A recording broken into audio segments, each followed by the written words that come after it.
Welcome to our Rome travel blog. In this journey, we'll explore the Eternal City, a place where every corner tells a story. From ancient ruins and majestic basilicas to Roman piazzas and authentic Italian cuisine, Rome offers a perfect blend of history, art, and culture. Let's dive in to our unforgettable trip. Our first stop was the Castel Sant'Angelo, a towering cylindrical fortress along the Tiber River. Originally built in 135 AD as Emperor Hadrian's mausoleum, it later became a papal fortress and refuge. The castle structure is a fascinating mix of Roman, medieval, and Renaissance architecture. Inside, we explored the papal apartments, ancient weaponry, and panoramic terraces offering breathtaking views of the Vatican and the city's skyline. The statue of the Archangel Michael atop the castle symbolizes divine protection, a sight that truly sets the tone for Rome's spiritual grandeur. Inside Castel Sant'Angelo, you can see the military barracks and armory, prison cells, and the courtyard of the Angel, Cortile dell'Angelo.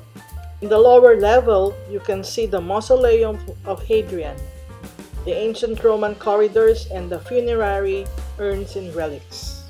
In the upper level, the papal apartments.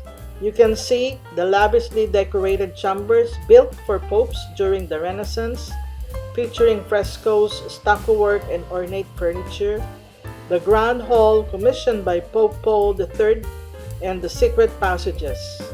Today, the castle functions as a national museum featuring medieval and Renaissance weapons and armor, sculptures, paintings, and ceramics from various periods, and historical documents related to the papal states and the fortress' military use.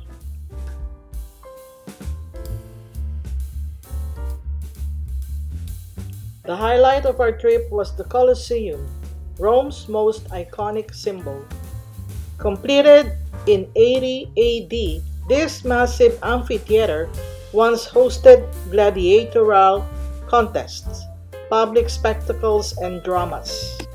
Standing inside, surrounded by ancient stone piers, you can almost feel the roar of the crowd.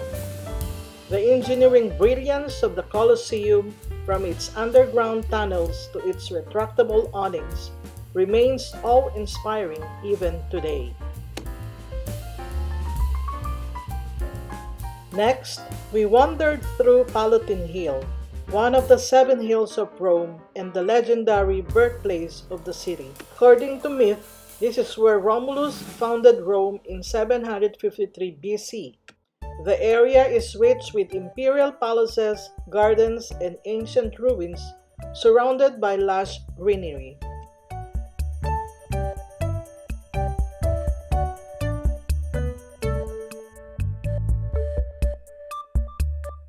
Just below lies the Roman Forum, once the heart of political, commercial, and judicial life in ancient Rome. Walking through its columns and arches, we could almost hear the echoes of senators debating and merchants trading. The Temple of Saturn, Arch of Titus, and the House of the Vestal Virgins were among the most striking remnants of Rome's golden age. From the Forum, we headed to Piazza Venezia, a bustling square dominated by the imposing Altar della Patria, or the Altar of the Fatherland. This white marble monument honors Victor Emmanuel II, the first king of unified Italy. Its grand staircases, Corinthian columns, and eternal flame make it one of the most photographed landmarks in Rome. The square also serves as a central hub connecting major roads leading to other iconic sites, a perfect place to feel the pulse of the city. No trip to Rome is complete without visiting the Trevi Fountain. The Baroque masterpiece, designed by Nicola Salvi in the 18th century, depicts Oceanus riding a chariot pulled by seahorses. The sound of rushing water and the glow of the marble under the Roman sun create a magical atmosphere. Of course, we followed tradition, tossing a coin over our shoulder to to ensure a return to Rome someday. We then made our way to Piazza di Spagna, home to the famous Spanish Steps. This elegant staircase connects the square with Trinita del Monte Church above. The area buzzes with life, artists sketching, tourists taking photos, and high-end boutiques lining the streets. At the base of the steps sits Fontana della Barcazia, a charming fountain shaped like a sinking boat, designed by Pietro Bernini.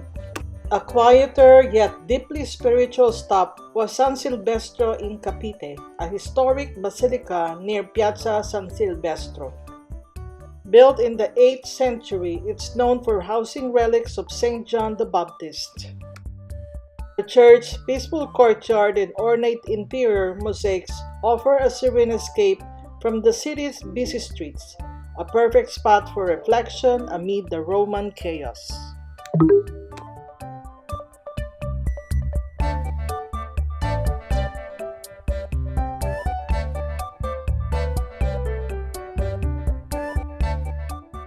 We passed by the Palazzo Venezia in Rome. It is one of the city's most historically significant Renaissance palaces, located near Piazza Venezia, and it has served as a papal residence, embassy, and political headquarters. Today, it houses the Museo Nazionale del Palacio de Venezia, showcasing art and artifacts from the Middle Ages to the Renaissance. We also visited the Basilica di San Francesco Aripa in the Trastevere district. The 13th century church is dedicated to Saint Francis of Assisi, who once stayed here.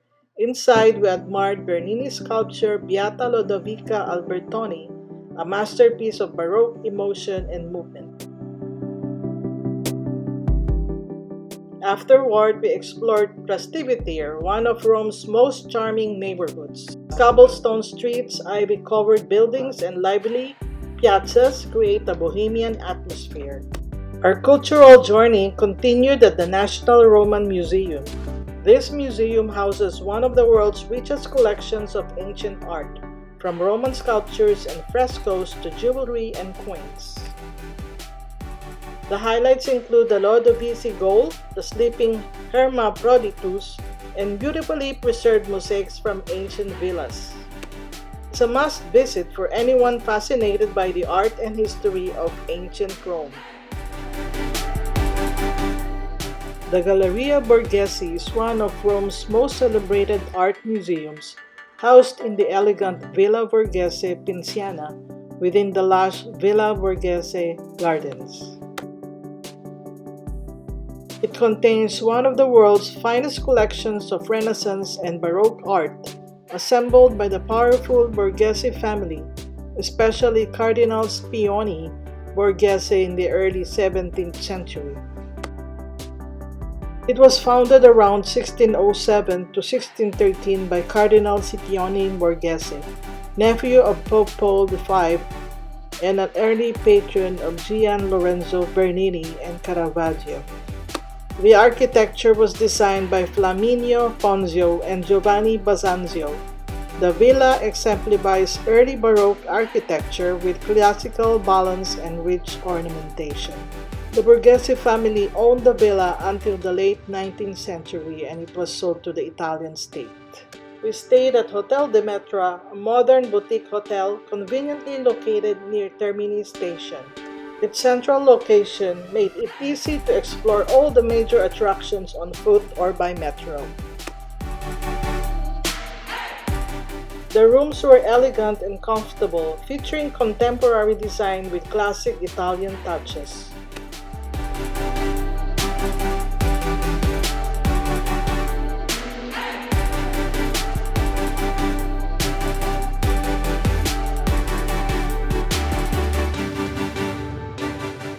For dinner, we enjoyed authentic Italian cuisine at a local trattoria near Trastevere.